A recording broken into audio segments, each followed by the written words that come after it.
yung siloso. Kasi yung pagsiselos, galit yun eh. Hindi totoo na yun eh pagmamahal.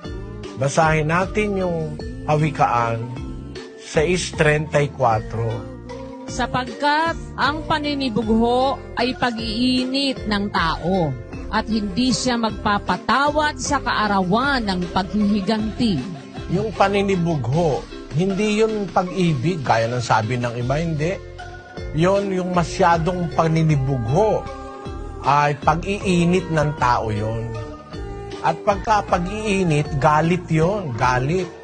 At ang sabi sa Biblia, ang galit ng tao ay hindi gumagawa ng katwiran ng Diyos. 1:20 ng Santiago, Sis Lou.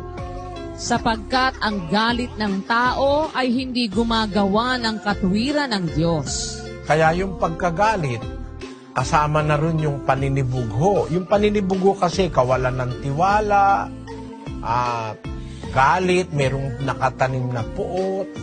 Yung mga yan, nangyayari yan sa isang taong hindi sumasampalataya sa Diyos. Kasi kung sumasampalataya ka, magtitiwala ka. Sabi kasi sa Biblia, ang pag-ibig, lahat pinaniniwalaan, ang pag-ibig, lahat inaasahan, ang pag-ibig, lahat binabata, ang pag-ibig, lahat tinitiis, ang pag-ibig hindi nagkukulang kailanman, sabi ng kasulatan.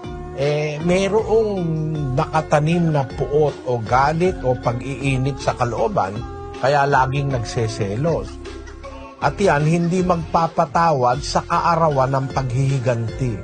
Darating ang araw, gagawang kanya ng mas masakit pa o mas malala pa. Yung selos, pumapatayan. Yung selos ay nagiging violent yan.